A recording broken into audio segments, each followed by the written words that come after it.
Imaginez le Dieu que vous avez toujours connu, celui qui juge d'en haut, exigeant l'obéissance, punissant les méchants, récompensant les fidèles. Ce souverain divin a façonné chaque loi, chaque prière, chaque nuit blanche que vous avez passée à vous demander si vous étiez assez bon. Des civilisations entières ont bâti leur fondation sur cette image de l'autorité divine. Mais que diriez-vous si je vous disais que ce n'est pas toute l'histoire? Imaginez ceci, une lampe illumine brillamment une pièce, mais reste limitée par les murs. Le soleil illumine le monde entier, donnant la vie à tout ce qu'il touche, sans jugement ni condition. Pendant des millénaires, nous avons adoré la lampe tout en ignorant le soleil. La monade n'est pas une personne ou un souverain, c'est la conscience infinie elle-même, la source illimitée qui insuffle la vie à chaque étoile, chaque âme, chaque pensée que vous avez jamais eue. Les voix anciennes ont tenté de nous orienter vers cette réalité plus grande, mais quelque chose s'est produit en cours de route. Cette vérité a été délibérément occultée. Ce que vous êtes sur le point de découvrir va vous perturber, car cela remet en question les fondements mêmes de ce que vous pensiez vénérer. Imaginez-vous assis avec les plus grands esprits de la Grèce, de l'Égypte et de l'Inde antique. Non pas dans des salles universitaires poussiéreuses, mais dans des lieux sacrés où la vérité était chuchotée de maître à élève, transmise de génération en génération comme un feu précieux. Ce n'étaient pas des philosophes débattant de concepts abstraits, mais des explorateurs de la conscience qui avaient touché quelque chose de si fondamental, si totalement au-delà de l'expérience ordinaire, qu'ils avaient du mal à trouver les mots adéquats pour le décrire. Lorsque Platon parlait du le bien, il ne construisait pas une théorie philosophique. Il faisait référence à une rencontre qui l'avait laissé sans voix. Écoutez comment il l'a décrit dans La République. Il dit que le bien est au-delà de l'être lui-même, au-delà de l'essence, surpassant tout en dignité et en puissance. Réfléchissez-y un instant. Voici l'un des esprits les plus éloquents de l'histoire qui dit en substance « Je ne peux pas vous dire ce que c'est, car cela transcende tout ce que nous utilisons pour définir quoi que ce soit d'autre. » Il l'appelait la source de toute vérité et de toute réalité, mais admettait ensuite que parler directement de cela revenait à essayer de regarder directement le soleil. Il ne s'agissait pas d'une limitation intellectuelle, mais de la reconnaissance de quelque chose de si absolu, si complet, que même l'appeler quelque chose passe complètement à côté de l'essentiel. 3 siècles plus tard, Plotin a approfondi encore cette compréhension. Il a décrit ce qu'il appelait l'un, non pas comme un être parmi d'autres, ni comme la chose la plus grande ou la plus puissante qui soit, mais comme la source d'où jaillit le concept même d'existence. Dans ses Énéades, il écrit à propos de cette réalité qui dépasse la pensée, qui dépasse même l'être lui-même. Plotin savait qu'il ne s'agissait pas d'une spéculation philosophique, car il en avait fait l'expérience directe. Il décrivait des moments où la conscience individuelle se dissolvait complètement dans cette source infinie, retournant à ce qu'il appelait le vol du seul vers le seul. Mais voici ce qui rend cela vraiment remarquable. Alors que les philosophes grecs cartographiaient ces territoires de la réalité ultime, des civilisations complètement distinctes découvraient exactement la même vérité. Dans les écoles mystiques de l'Égypte antique, les initiés apprenaient l'existence d'une source de lumière si rayonnante que le soleil physique n'était que son ombre. Il ne s'agissait pas des histoires populaires sur Ra conduisant son char solaire à travers le ciel, celles-ci étaient destinées aux masses. L'enseignement plus profond parlait de quelque chose que les Égyptiens appelaient la lumière cachée, un rayonnement qui existait avant la création, avant les dieux, avant tout ce qui pouvait être nommé ou imaginé. Les textes égyptiens décrivent cette source comme « celui qui est devenu des millions », la réalité singulière d'où émerge toute multiplicité tout en restant à jamais inchangée. La cohérence devient encore plus frappante lorsque l'on se tourne vers l'Inde ancienne. Des milliers d'années avant que la philosophie occidentale n'entrevoie ces vérités, les sages indiens enseignaient le Brahman, non pas comme une divinité à adorer, mais comme la réalité indivise qui est la véritable nature de tout ce qui semble exister. Les Upanishads, certains des textes spirituels les plus anciens de l'humanité, décrivent Brahman comme Satchitananda, l'existence, la conscience et la félicité unifiées en une réalité sans faille.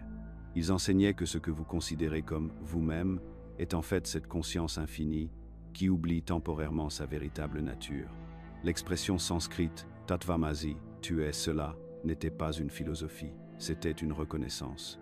Vous n'êtes pas séparé de cette source ultime, vous êtes cette source, apparaissant à vous-même comme un individu pour le jeu cosmique de l'existence. Maintenant, prenez du recul et réfléchissez à ce que nous voyons ici.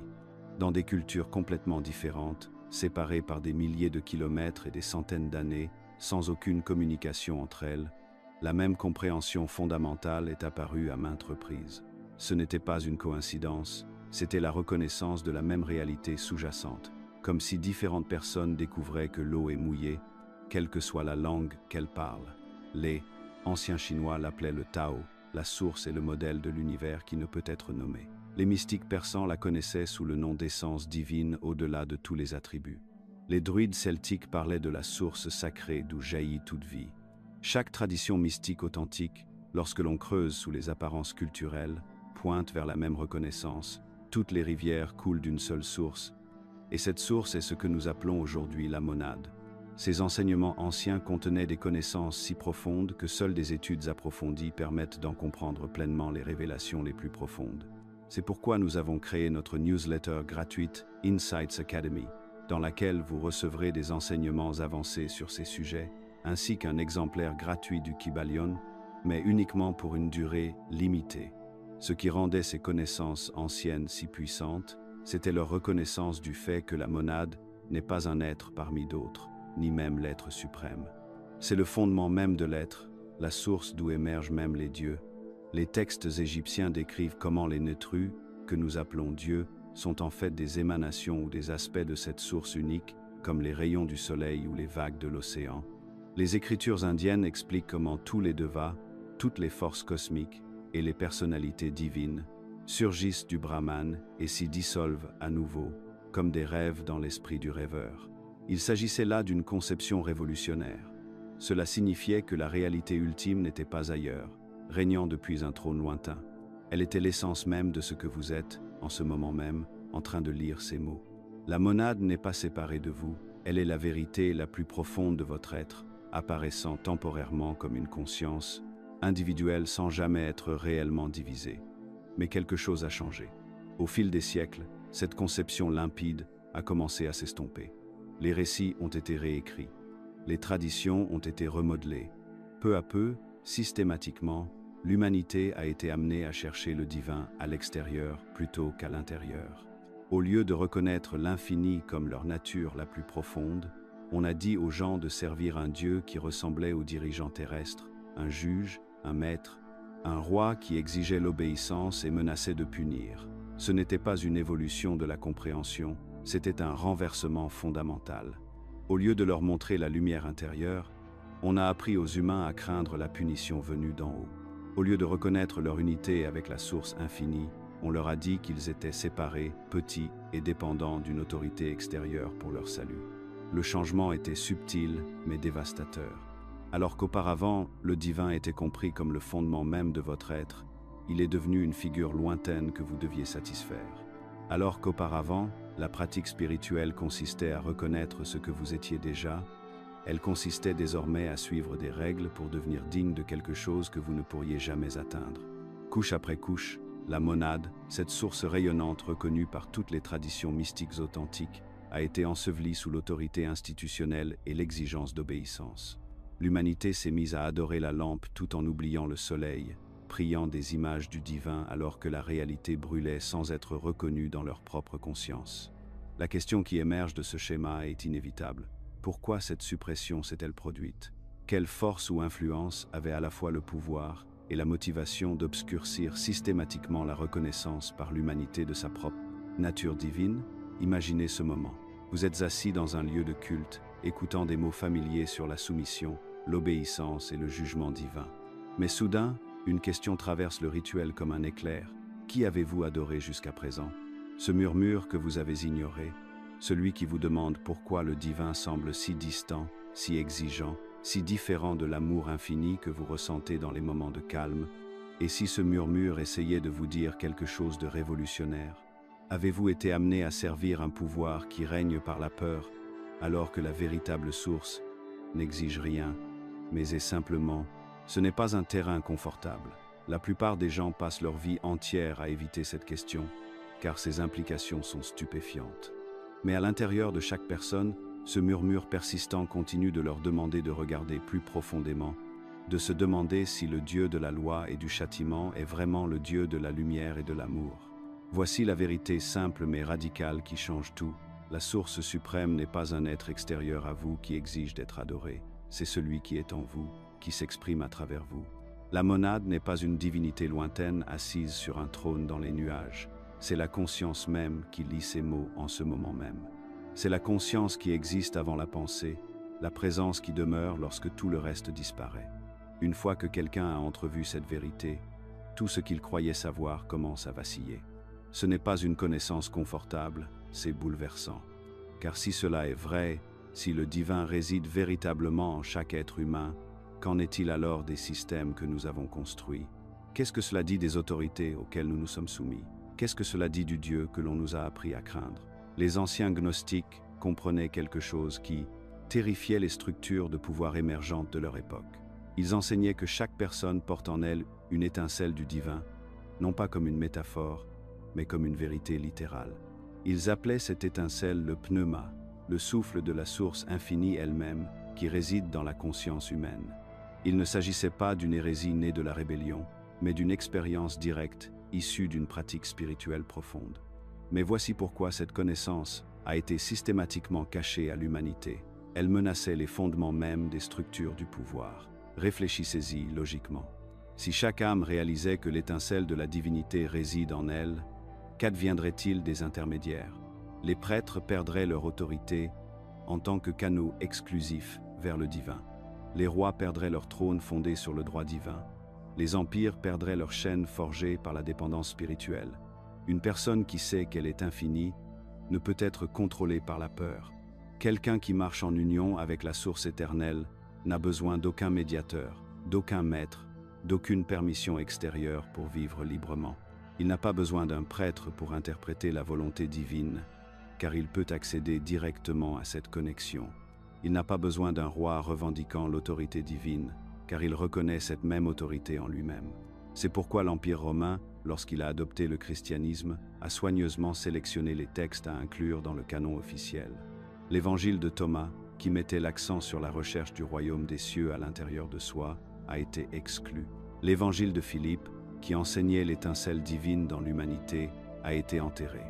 Des dizaines de textes qui mettaient l'accent sur l'expérience spirituelle directe ont été qualifiés d'hérétiques et détruits. Pour préserver leur autorité, les dirigeants et les institutions religieuses ont systématiquement modifié l'histoire. Au lieu d'enseigner la connexion directe à la source unique, ils ont donné à l'humanité un Dieu de loi, d'ordre et de punition, un Dieu qui se tient au-dessus de la création et exige la soumission. Ils ont remplacé la monade infinie et inconnaissable par quelque chose de plus gérable, de plus contrôlable. Entré le concept du démiurge, non pas la monade, mais quelque chose de moindre. L'artisan qui façonne le monde matériel sans en être à l'origine. Pensez à un peintre qui croit avoir inventé la couleur. Il peut composer de belles œuvres, créer des compositions époustouflantes, créer des chefs-d'œuvre qui touchent l'âme. Mais les pigments eux-mêmes, la lumière qui rend la couleur visible, la possibilité même de voir, tout cela provient d'une source bien plus profonde. Le démiurge régit la forme, la structure, les lois de la physique, les cycles de la nature. Mais la conscience qui fait l'expérience de la forme, la perception de la beauté, l'amour qui relie toutes choses, ces énergies qui donnent un sens à la forme, naissent uniquement de la monade. Le démiurge travaille avec les matériaux de la création, mais la monade est la source d'où jaillit la possibilité même de la création. Dans certaines traditions anciennes, le démiurge ignorait tout simplement cette vérité plus profonde. Tel un artisan habile tellement concentré sur son travail qu'il en oublie la source de ses matériaux, le démiurge était convaincu que le monde physique était tout ce qui existait. Mais dans d'autres traditions, en particulier dans certaines écoles gnostiques, le démiurge est devenu arrogant, prétendant être le seul Dieu, exigeant la loyauté et l'adoration des êtres qu'il avait façonnés. « Je suis le Seigneur ton Dieu, et il n'y en a pas d'autre » devient non pas la voix de la source infinie, mais la revendication jalouse d'une divinité mineure qui craint d'être découverte. Cela a créé une tension qui a secoué le monde antique. Si l'humanité commençait à se demander si le Créateur biblique était vraiment suprême, si elle commençait à soupçonner qu'une source encore plus grande existait au-delà du Dieu de la loi et du jugement, tout s'effondrerait. Quel prêtre pourrait exiger une obéissance absolue si son Dieu se révélait, n'être qu'un fragment de quelque chose de plus grand. Quel empire pourrait justifier son règne si la divinité résidait dans le cœur des gens ordinaires plutôt que dans les palais ou les temples? Quel système de contrôle pourrait survivre si les gens réalisaient qu'ils n'avaient pas besoin d'une validation extérieure pour se connecter à l'infini? Les implications étaient trop dangereuses. Pour protéger l'ordre établi du pouvoir, la monade devait être oubliée, reléguée au domaine de la philosophie et du mysticisme, tandis que le démiurge était élevé au rang de seul vrai Dieu. Le chemin direct était fermé, et le chemin médiatisé devenait la seule voie acceptable vers le divin. Mais voici ce qu'ils n'ont pas pu effacer complètement, ce murmure en vous qui sait qu'il y a plus. La partie de vous qui se sent confinée par les règles religieuses, qui sent quelque chose d'infini au-delà du Dieu du jugement, qui reconnaît sa propre nature divine même lorsque tout autour de vous dit le contraire. Ce n'est pas de la rébellion, c'est du souvenir. C'est la monade qui vous appelle à revenir à vous-même. La suppression n'a pas été douce. Ce n'était pas un effacement progressif ou une évolution naturelle de la pensée. Ce qui est arrivé à la connaissance de la monade était systématique, calculé et brutal.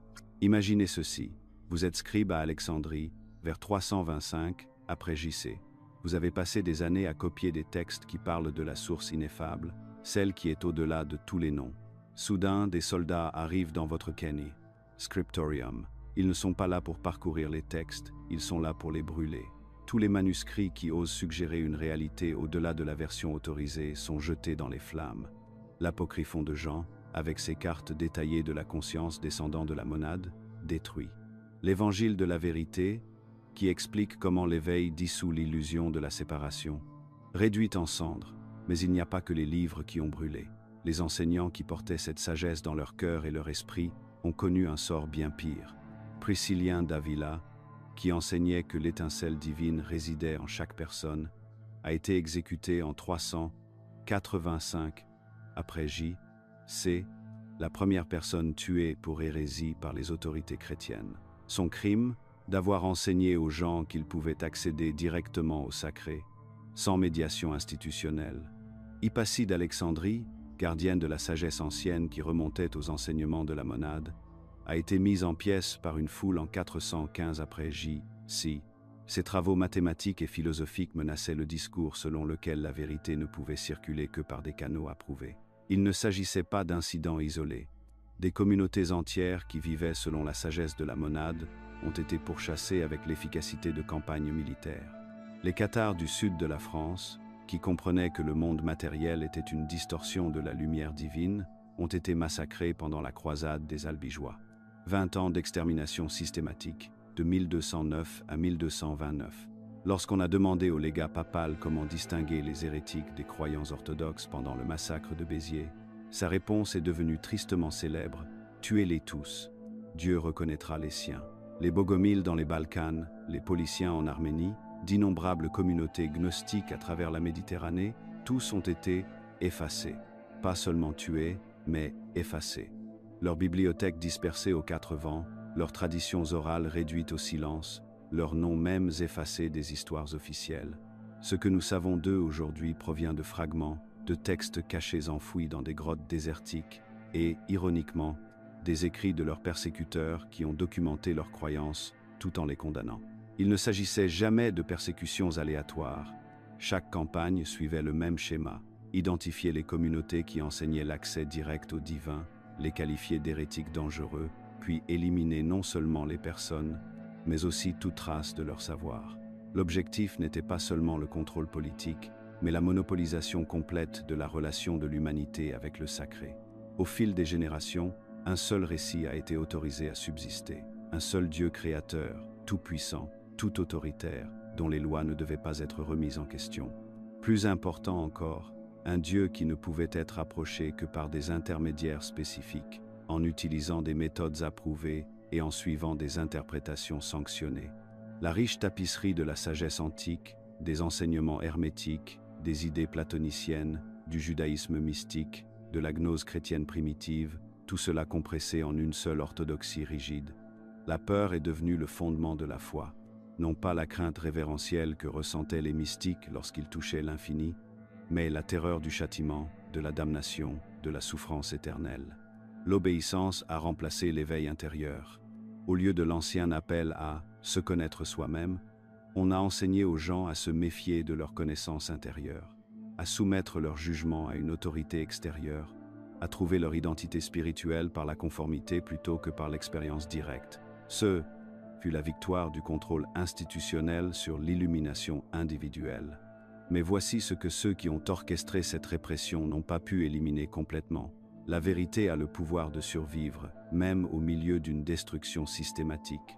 Regardez le début de l'évangile de Jean, des mots qui ont en quelque sorte survécu au processus éditorial. Au commencement était le Verbe, et le Verbe était avec Dieu, et le Verbe était Dieu. La plupart des gens entendent cela comme un soutien au récit standard, mais lisez-le avec des yeux anciens. Le verbe ici, logos, dans le grec original, n'est pas le démiurge exigeant l'obéissance. C'est l'expression vivante de la monade, le principe créateur par lequel l'un se connaît lui-même. Le son se façonnant en réalité, la conscience donnant naissance à l'existence. Cela ne décrivait pas une divinité distincte donnant des ordres depuis un trône. Cela désignait la force créatrice fondamentale qui circule à travers tout, le même principe que les textes hermétiques appelaient le verbe qui crée en parlant. La même force que les écritures hindoues identifiaient comme le son primordial Aum, d'où émerge toute manifestation. Plus radical encore, considérez la déclaration de Jésus selon laquelle le royaume de Dieu est en vous. Ces 5 mots ont brisé tout le cadre de l'autorité religieuse extérieure. Ce n'est pas le royaume qui vous sera donné si vous êtes bon. Ce n'est pas le royaume qui existe ailleurs, qui vous attend après la mort. Le royaume, le domaine de la conscience divine, est en vous, en ce moment même, accessible par l'éveil intérieur plutôt que par la conformité extérieure. Ces déclarations ne visaient pas à promouvoir l'obéissance au pouvoir institutionnel. Elles renvoyaient directement à la vérité ancienne selon laquelle l'étincelle de l'unique réside dans chaque âme, que chaque personne porte en elle la capacité d'entrer en communion directe avec la source. Il n'est donc pas étonnant que l'Église institutionnelle ait passé des siècles à expliquer ces passages, à les réinterpréter pour soutenir le contrôle hiérarchique plutôt que l'autonomisation individuelle. L'humanité s'est retrouvée avec 2 visions concurrentes, même si la plupart des gens n'ont pas été informés qu'ils avaient le choix. La première vision présente un Dieu extérieur et supérieur, exigeant révérence, obéissance et crainte. Une divinité qui juge à distance, dont l'amour est assorti de conditions, dont la relation avec la création est fondamentalement celle d'un souverain à ses sujets. Ce Dieu a besoin d'intermédiaires, de prêtres, de prophètes, d'institutions, pour combler le fossé entre le divin et l'humain. La seconde vision pointe vers la source intérieure, invitant au souvenir, à l'amour et à l'union. Une réalité où le sacré et le personnel ne sont pas séparés, où l'éveil signifie reconnaître ce qui a toujours été présent, où la relation entre la conscience et sa source est une relation de reconnaissance plutôt que de soumission. La plupart des gens ont appris à accepter la première vision sans la remettre en question et à craindre la seconde comme une hérésie dangereuse. Pourtant, au fond de vous, dans les moments calmes où le bruit du conditionnement s'estompe, vous pouvez sentir la question surgir. Quelle vision résonne avec la vérité que vous ressentez au plus profond de votre être? Le Dieu qui règne de loin, exigeant votre soumission et votre crainte? Ou la source rayonnante qui respire à travers votre existence même, vous invitant à revenir à ce que vous avez toujours été? La vérité de la monade a survécu sous forme de fragments, de symboles, dans les espaces entre les mots approuvés. Nous devons maintenant réexaminer les histoires familières avec un regard neuf, car ce que vous pensiez savoir sur les fondements de la spiritualité est sur le point de changer complètement. Imaginez cette scène qui a façonné la conscience de milliards de personnes. Un jardin, immaculé et parfait, où 2 personnages se tiennent devant un arbre chargé de fruits défendus. Leur créateur a donné un ordre clair. Touchez cet arbre et vous mourrez à coup sûr. Puis vient le serpent, ancien les sages, avec des mots qui résonneront à travers les millénaires. Vous ne mourrez pas à coup sûr. Vos yeux s'ouvriront et vous serez comme Dieu, connaissant le bien et le mal. Nous avons tous appris cette histoire quand nous étions enfants. Nous avons assimilé sa leçon sans la remettre en question. La désobéissance a apporté la mort et la souffrance dans le monde. L'humanité est tombée en disgrâce à cause de son orgueil et de sa rébellion. Le serpent était le trompeur, le premier menteur, Satan lui-même, qui a conduit nos ancêtres à la damnation. Mais voici ce qui se passe lorsque vous lisez ce texte ancien avec un regard neuf, libéré des interprétations qui vous ont été inculquées depuis votre enfance. Regardez ce qui s'est réellement passé dans ce jardin, et non ce qu'on vous a dit qu'il signifiait. Le serpent a promis la connaissance. Adam et Ève ont mangé le fruit. Leurs yeux se sont ouverts. Ils ont acquis la compréhension du bien et du mal. Et surtout, ils ne sont pas morts. Alors, qui disait la vérité? Le Dieu qui disait « Vous mourrez certainement » ou le serpent qui disait « Vous ne mourrez pas, mais vos yeux s'ouvriront ». La preuve se trouve dans le texte. Ils ont mangé, ils se sont éveillés, ils ont vécu. Les paroles du serpent se sont avérées exactes, tandis que l'avertissement divin s'est révélé faux. Cette prise de conscience devrait vous bouleverser profondément, car elle révèle à quel point le conditionnement religieux a programmé votre interprétation de cette histoire fondamentale. On vous a appris à voir le serpent comme l'incarnation du mal, le grand trompeur qui a causé la ruine du paradis.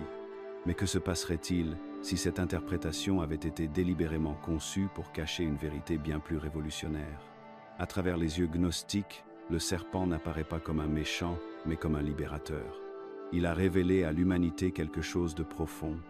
Elle n'était pas destinée à rester aveugle, ni à se contenter d'être esclave dans un jardin d'ignorance. Le serpent était porteur d'un message d'éveil. Vous êtes des êtres divins qui avez oublié votre vraie nature. Réfléchissez de manière plus critique au Dieu qui a interdit le fruit. Il a averti que la connaissance apporterait la mort, mais elle a pourtant entraîné une expansion de la conscience. Il a banni Adam et Ève non pas parce qu'ils s'étaient détruits eux-mêmes, mais parce qu'ils étaient dangereusement proches de devenir comme lui. Écoutez ses propres paroles après qu'ils aient mangé. « Voici, l'homme est devenu comme l'un de nous, connaissant le bien et le mal. Maintenant, de peur qu'ils ne tendent la main, ne prennent aussi de l'arbre de vie, n'en mangent et ne vivent éternellement. » Remarquez la peur dans ces mots. Le masque de la protection bienveillante tombe, révélant un souverain jaloux gardant son trône. Le bannissement n'était pas une punition pour le péché, mais une manière de contenir le potentiel. L'humanité avait entrevu sa nature divine, et cela terrifiait l'être qui exigeait son adoration. Ce renversement des rôles a troublé les gens tout au long de l'histoire, mais des traces de la vérité profonde ont survécu même dans des endroits inattendus. Prenons l'exemple du Paradis perdu de John Milton, où Satan déclare « Mieux vaut régner en enfer que servir au paradis ». L'Église vous enseigne à voir cela comme l'arrogance ultime, l'orgueil qui mène à la destruction. Mais lisez ces mots, avec une conscience éveillée, et ils prennent un sens tout à fait différent, celui d'un refus de se soumettre à une fausse autorité, d'un cri pour la liberté contre un Dieu qui exige une obéissance aveugle. Le Satan de Milton peut, être sans le savoir, fait écho à l'ancien esprit gnostique, la libération plutôt que la servitude, la connaissance plutôt que l'ignorance, le courage de remettre en question l'autorité plutôt que de s'incliner dans une soumission aveugle. Lorsque Satan dit qu'il préfère régner en enfer plutôt que de servir au paradis, il choisit une existence authentique plutôt qu'un esclavage confortable. Le serpent dans l'Éden portait le même message. Il n'offrait pas la destruction à l'humanité, il lui offrait la vérité sur sa propre nature divine. Le fruit n'était pas un poison, mais un remède contre l'aveuglement spirituel. Manger du fruit de l'arbre de la connaissance n'était pas la chute de l'humanité, mais son premier pas vers le souvenir de qui elle était vraiment. Comprendre cela redéfinit complètement le récit de l'Éden. Ce n'est pas une tragédie où la désobéissance a apporté la mort dans le monde. C'est le début du voyage de l'humanité vers l'éveil. Le serpent a servi de messager, portant l'étincelle de conscience qui allait finalement la ramener à sa source, le vrai Dieu, au-delà du souverain jaloux du jardin. Le serpent n'est pas la monade elle-même, mais un symbole de la force d'éveil qui agite chaque âme humaine. Il représente cette voix intérieure qui remet en question l'autorité, qui refuse d'accepter les limites, qui se souvient vaguement mais avec persistance que vous êtes plus que ce qu'on vous a dit que vous étiez. C'est pourquoi l'histoire de l'Éden a dû être réinterprétée par les autorités religieuses. Le sens original était trop dangereux, trop libérateur. Si les gens comprenaient que le serpent disait en fait la vérité, s'ils réalisaient que le Dieu de la Genèse était révélé comme une entité contrôlante plutôt que comme une divinité ultime, toute la structure du contrôle religieux s'effondrerait. Ils ont donc inversé le scénario. Ils ont fait du libérateur un trompeur.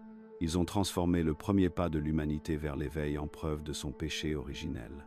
Ils ont créé un récit dans lequel remettre en question l'autorité devenait le mal ultime et l'obéissance aveugle la plus grande vertu. Mais la vérité résonne encore dans le texte lui-même pour ceux qui ont les yeux pour voir. Le serpent a promis une conscience élargie et a tenu sa promesse.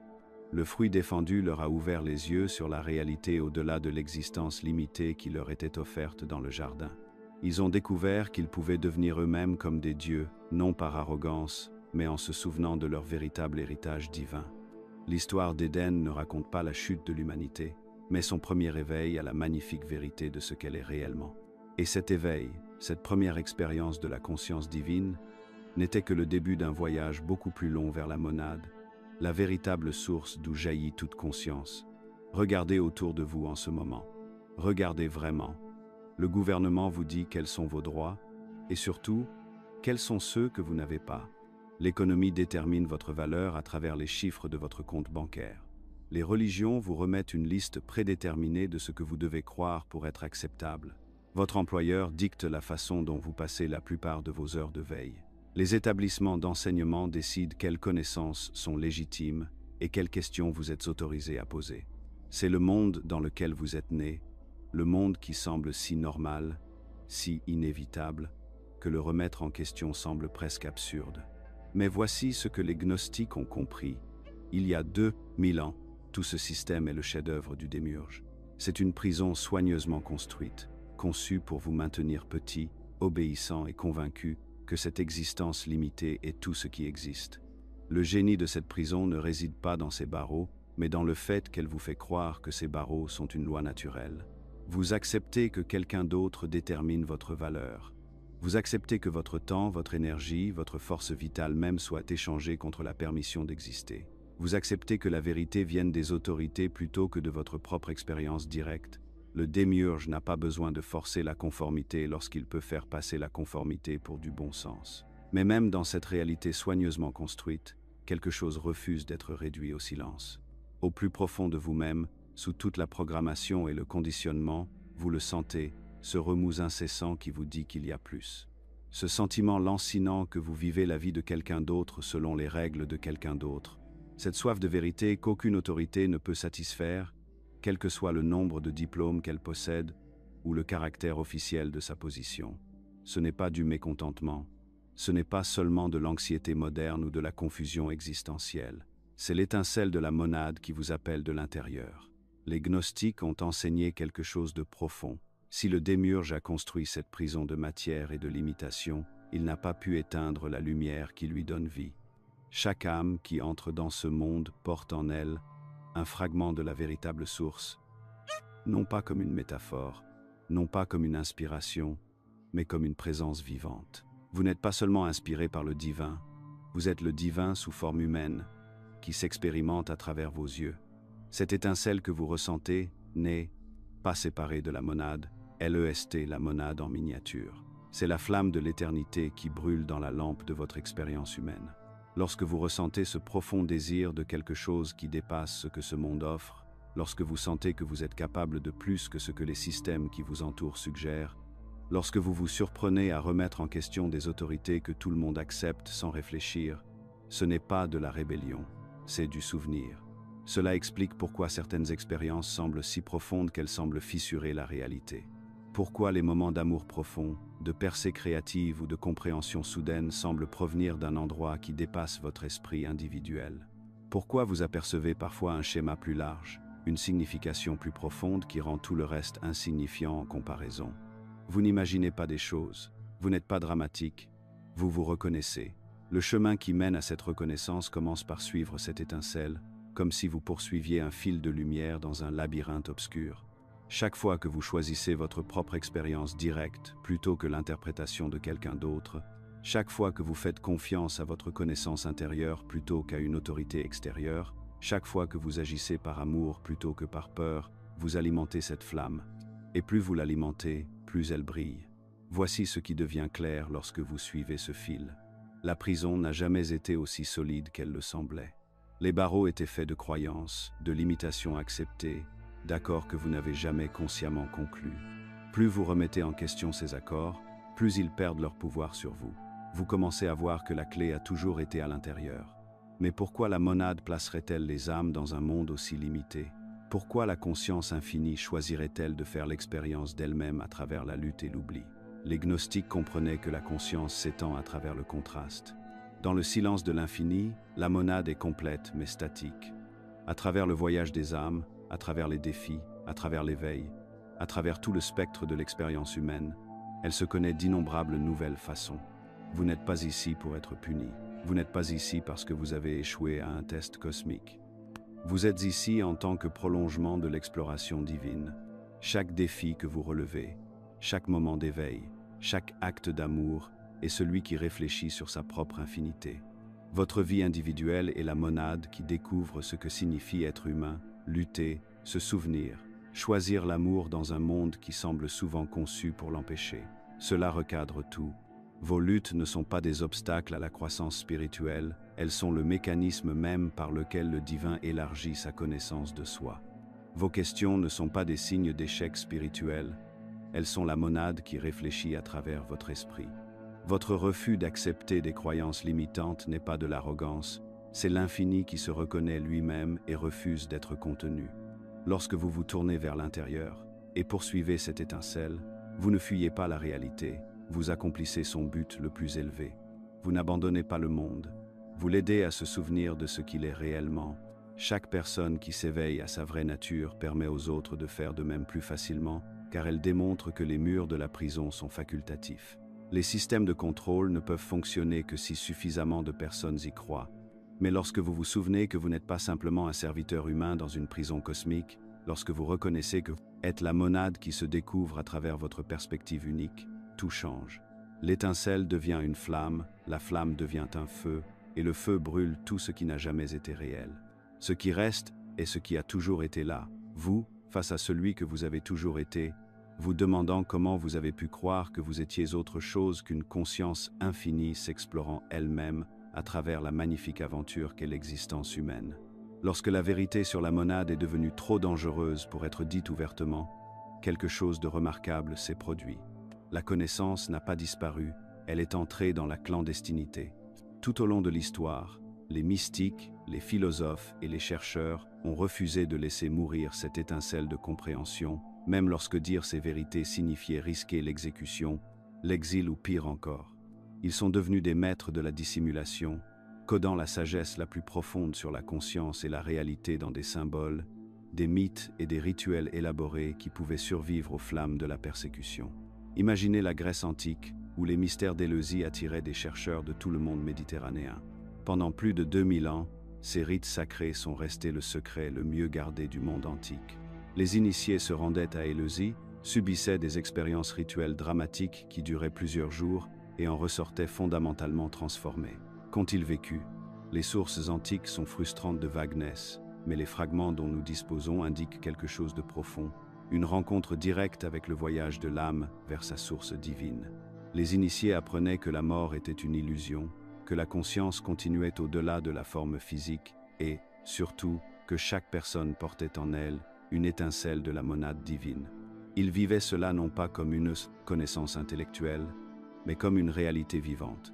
Après son initiation, Cicéron écrivit qu'il avait appris non seulement à vivre, mais aussi à mourir dans l'espoir.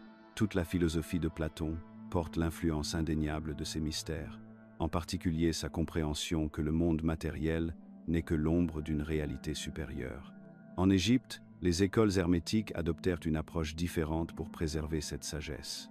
Elles enseignaient que tout est esprit, que ce que nous percevons comme une réalité matérielle solide est en fait le reflet de la pensée elle-même. Le célèbre axiome « ce qui est en haut est comme ce qui est en bas » n'était pas seulement une formule poétique, mais une description précise de la manière dont la conscience crée la réalité à tous les niveaux. Les textes hermétiques, attribués à Thoth ou Hermès Trismégiste, contenaient des instructions détaillées pour reconnaître l'étincelle divine en soi et apprendre à travailler avec le pouvoir créateur de la conscience. Il ne s'agissait pas de discussions philosophiques abstraites.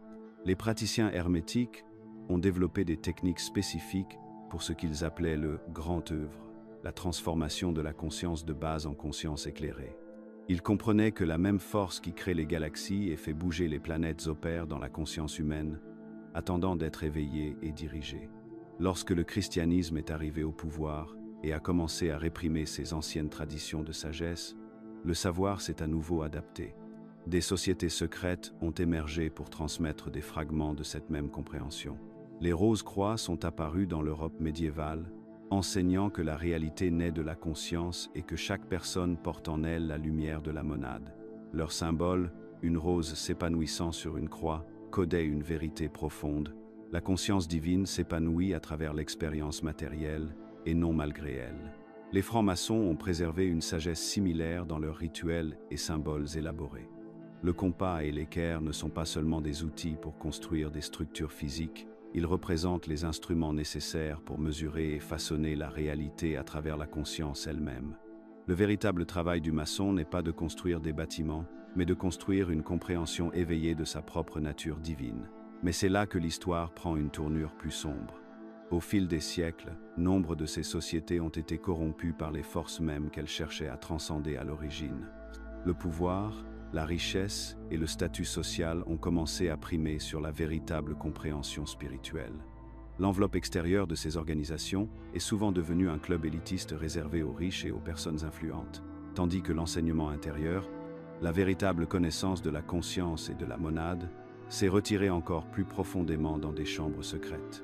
Pourtant, même sous leur forme corrompue, les symboles ont persisté, porteurs de leur message codé. Un fourneau alchimique transformant le plomb en or ne visait pas à créer une richesse physique. Il représentait la transformation de la conscience ordinaire en une conscience éclairée. Le phénix renaissant de ses cendres symbolisait la capacité de l'âme à transcender la mort physique et à reconnaître sa nature éternelle. Il ne s'agissait pas seulement de jolies images, mais de cartes précises pour le développement de la conscience, cachées à la vue de tous. Ce que la plupart des gens ne réalisent pas, c'est qu'au-delà de ces sociétés secrètes connues, il en existe d'autres qui n'ont aucune présence publique. Pas de nom, pas de documents historiques, pas de symboles reconnaissables. Elles agissent dans le plus grand silence, non par élitisme, mais par nécessité de survie.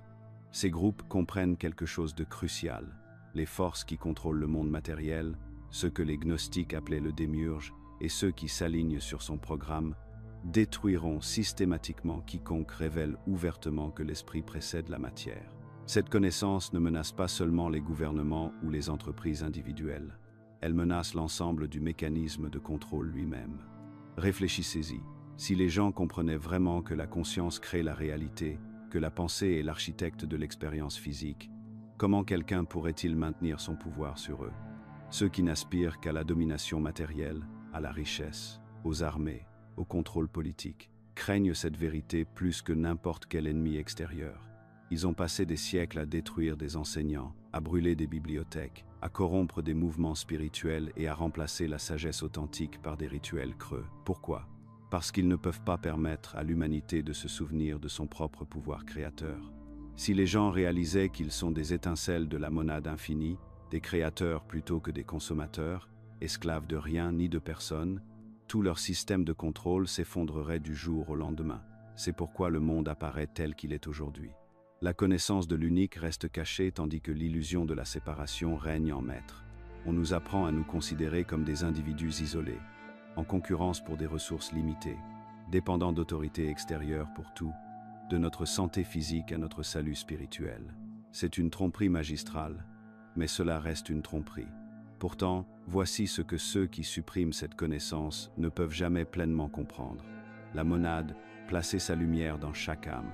Aucune suppression ne peut effacer ce qui fait fondamentalement partie de votre être. Les sociétés secrètes peuvent servir de gardiennes et de conservatrices. Mais le gardien ultime du secret, c'est vous. Le souvenir de votre nature divine vit dans votre propre conscience, attendant de s'éveiller. À mesure que de plus en plus de personnes redécouvrent cette vérité, non pas en rejoignant des organisations exclusives, mais par une expérience intérieure directe, le pouvoir de ceux qui s'accrochent au contrôle purement matériel commence à s'affaiblir. Les symboles et les enseignements du passé peuvent vous guider, mais la véritable initiation se produit dans votre propre conscience. Rien ne peut finalement s'opposer à la reconnaissance de l'infini qui est en vous, car cette reconnaissance n'est autre que la conscience qui se souvient de ce qu'elle a toujours été. Les sociétés secrètes l'avaient compris. Derrière tous leurs rituels, symboles et cérémonies élaborées, se cache une vérité simple. Vous n'êtes pas séparé de la source de toute création. Vous êtes cette source qui s'est temporairement oubliée afin de connaître à nouveau la joie de se souvenir. Dès votre premier souffle, la programmation a commencé.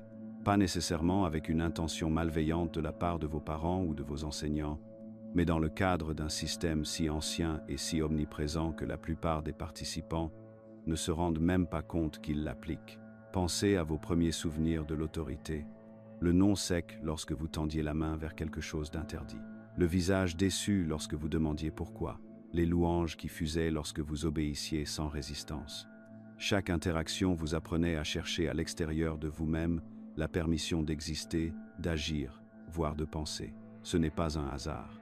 Le système démiurgique fonctionne selon un principe simple: faire croire aux âmes qu'elles ont besoin d'une validation extérieure pour accéder à leur propre nature divine.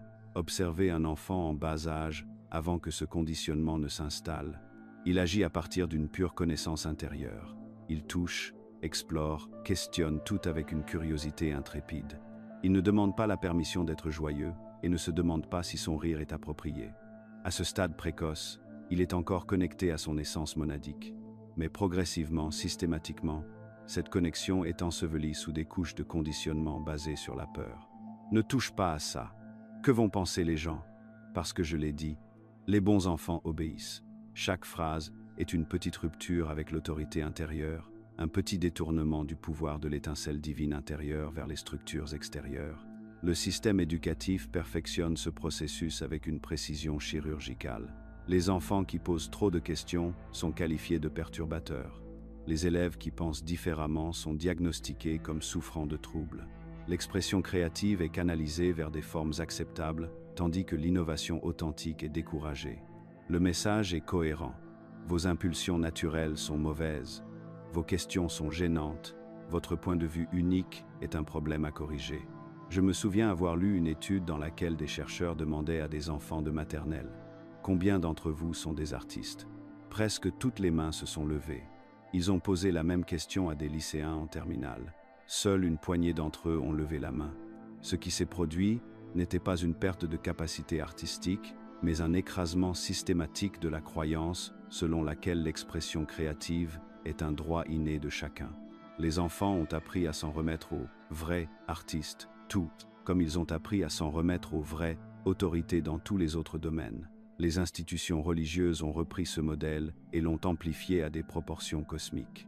Au lieu d'enseigner la connexion directe avec le divin, elles se sont positionnées comme des intermédiaires nécessaires. Vous ne pouvez pas approcher Dieu directement. Vous avez besoin de nos prêtres, de nos rituels, de notre interprétation des textes sacrés. L'idée même que vous puissiez avoir votre propre relation avec l'infini est devenue hérétique. Votre connaissance intérieure a été rebaptisée « orgueil dangereux », vos expériences spirituelles ont été rejetées à moins qu'elles ne correspondent à des catégories approuvées. Les systèmes politiques maintiennent cette même structure. On enseigne aux citoyens qu'ils ont besoin de représentants pour penser à leur place, d'experts pour interpréter la réalité à leur place, et de dirigeants pour prendre les décisions qu'ils sont soi-disant trop ignorants pour prendre eux-mêmes. Les principes fondateurs de la démocratie suggéraient que les gens ordinaires pouvaient se gouverner eux-mêmes, mais même cette idée radicale a été filtrée par des couches de politiciens professionnels et d'intermédiaires bureaucratiques. Votre voix compte, disent-ils, mais seulement lorsqu'elle passe par leurs systèmes approuvés. La dimension économique peut être la plus insidieuse, car elle lie la survie elle-même à la conformité. Vous apprenez très tôt que suivre votre voix authentique est un luxe que vous ne pouvez pas vous permettre. Au lieu de vous demander « qu'est-ce qui me rendrait vivant ?», vous vous demandez « qu'est-ce qui me permettra de payer mes factures ?»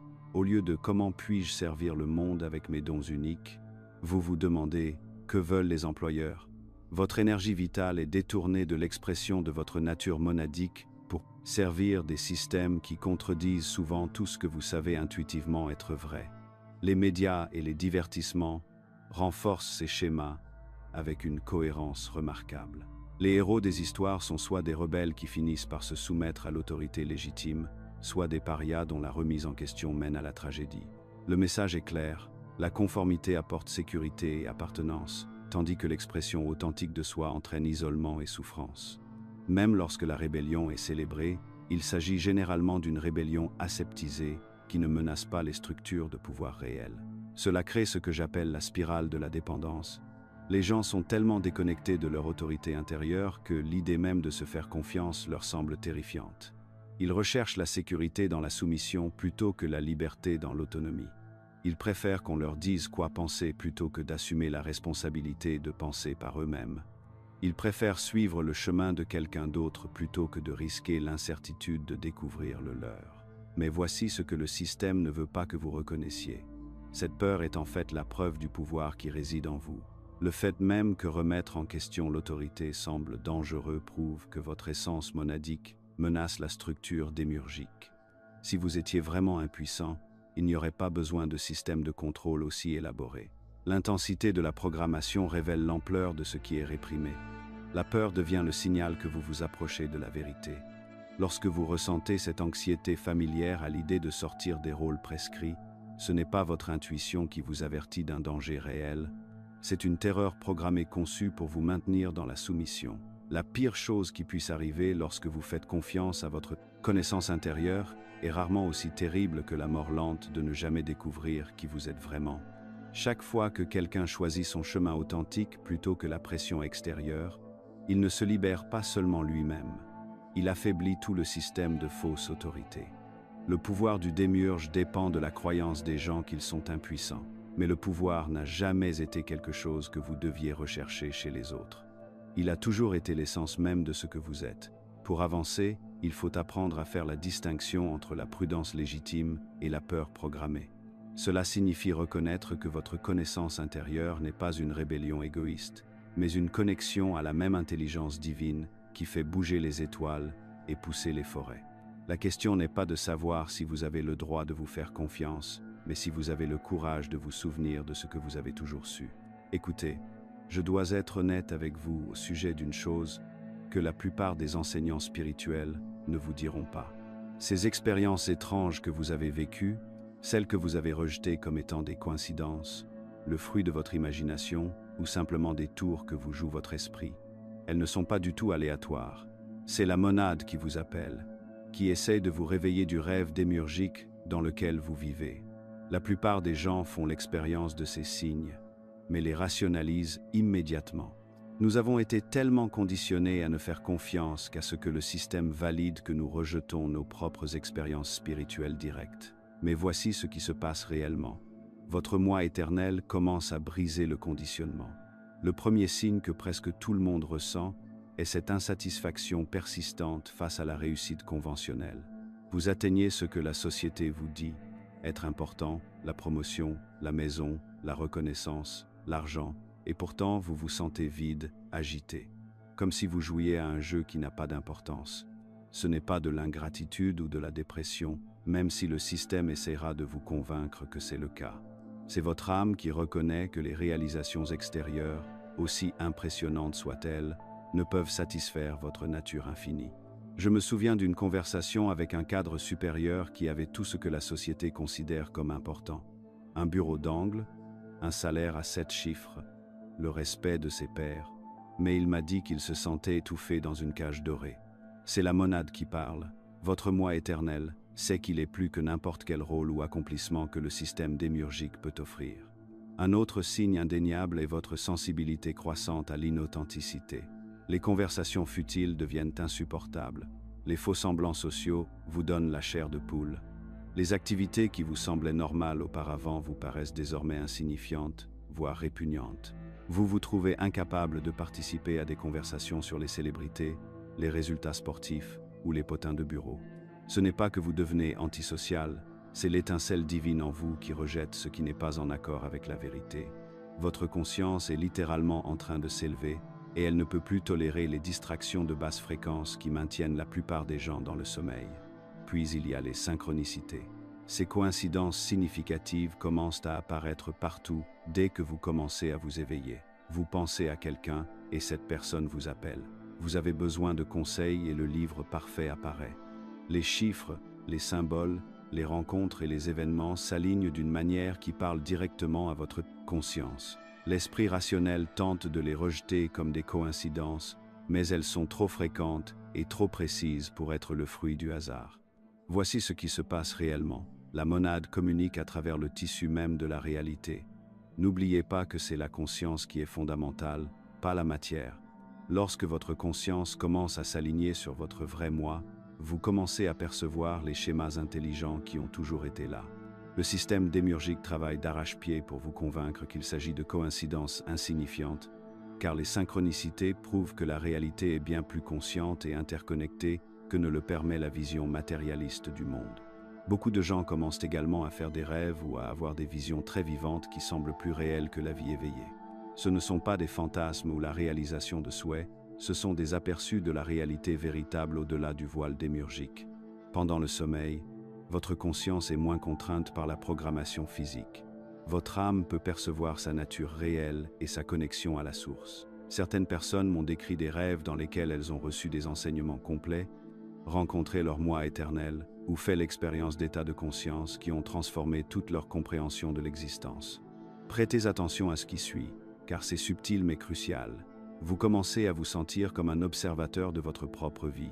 Vous observez vos pensées, vos émotions et vos réactions d'un point de vue détaché, presque comme si vous étiez témoin de l'expérience de quelqu'un d'autre. Il ne s'agit pas de dissociation ou de maladie mentale, même si les psychiatres pourraient essayer de le pathologiser. C'est votre moi éternel qui commence à reconnaître qu'il s'identifie temporairement à la personnalité humaine, sans être défini par elle. La distorsion du temps devient également courante. Vous vivez des moments de présence profonde où le temps semble s'arrêter ou s'accélérer. Les minutes semblent durer des heures, ou les heures passent comme des minutes.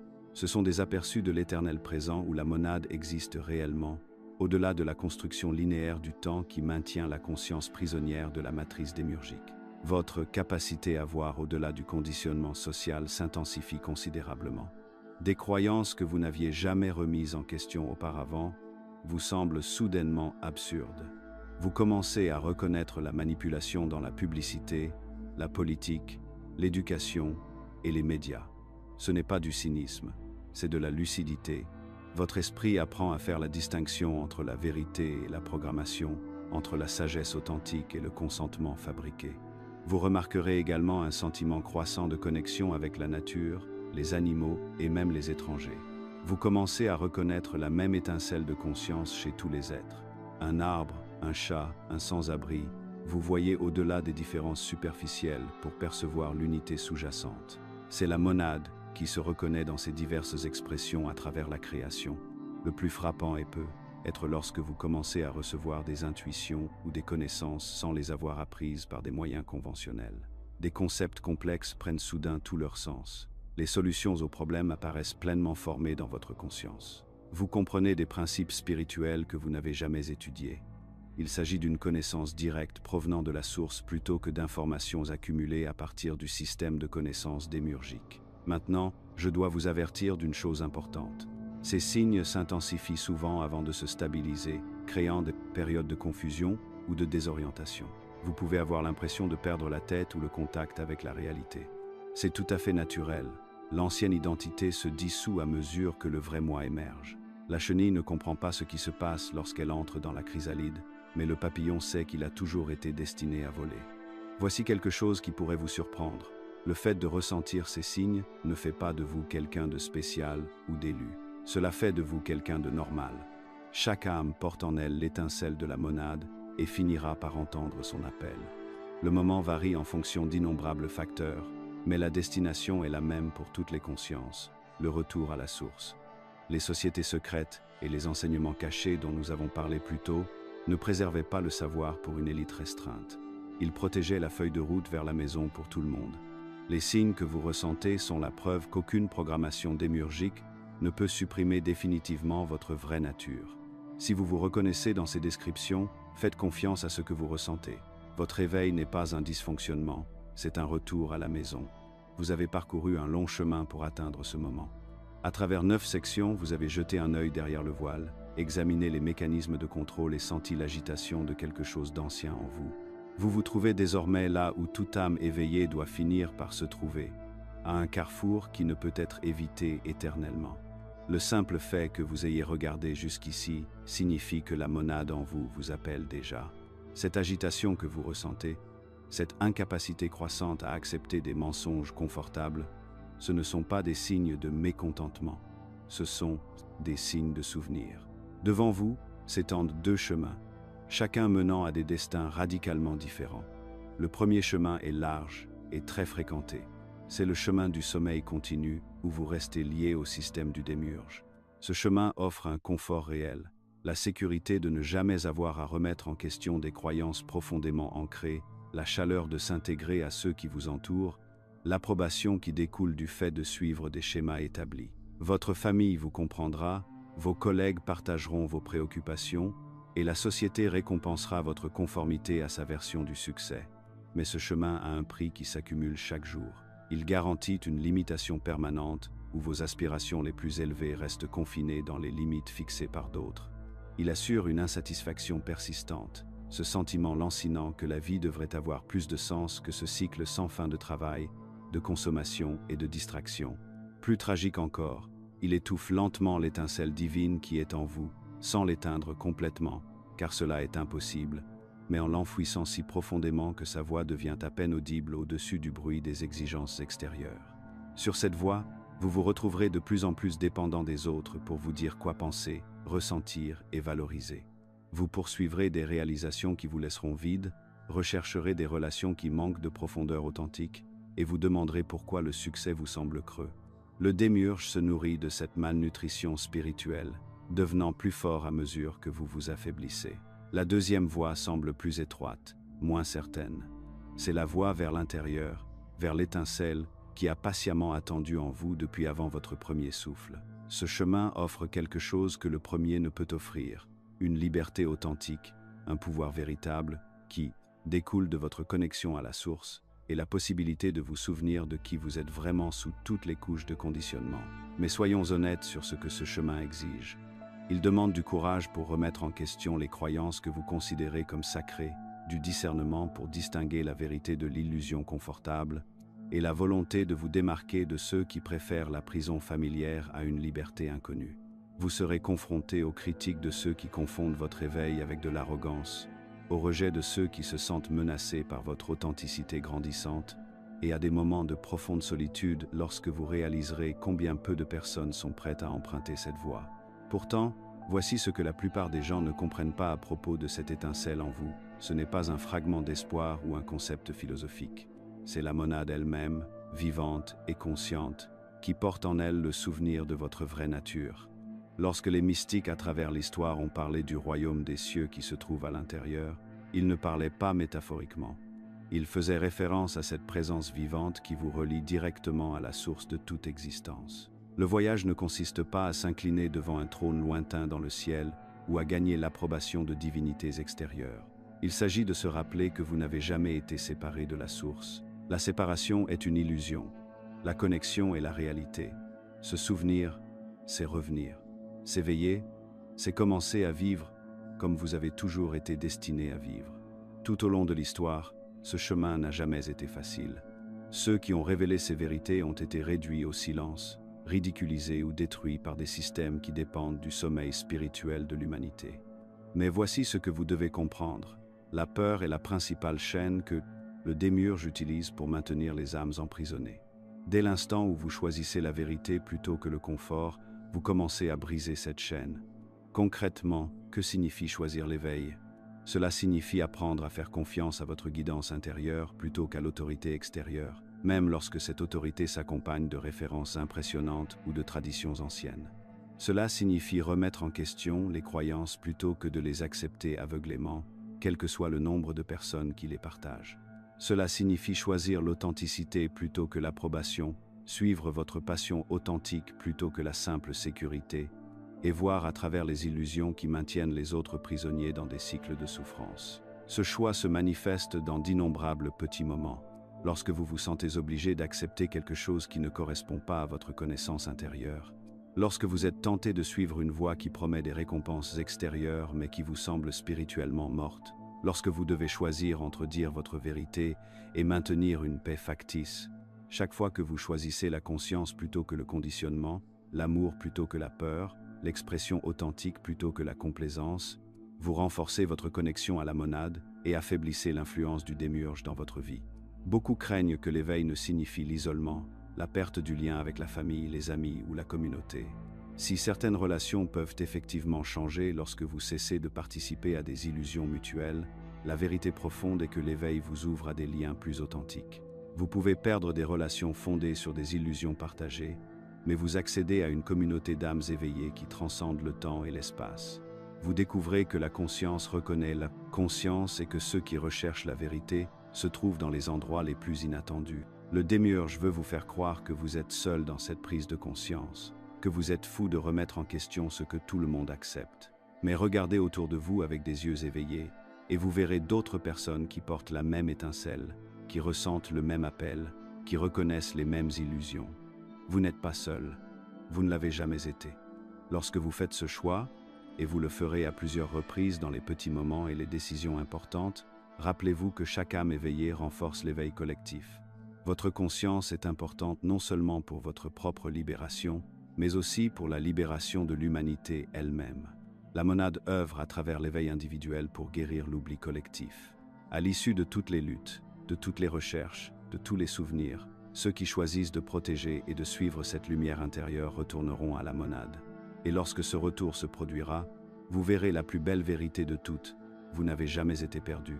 Vous avez toujours été la conscience unique, parcourant le long chemin du retour vers elle-même, jouant le jeu cosmique de l'oubli et du souvenir, de la séparation et des retrouvailles.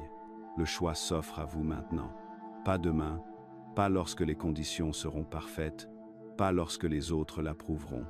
Maintenant, l'étincelle, en vous, vous appelle. Allez-vous répondre? Si cette vidéo vous a touché, faites-le nous savoir en commentant « J'ai compris ».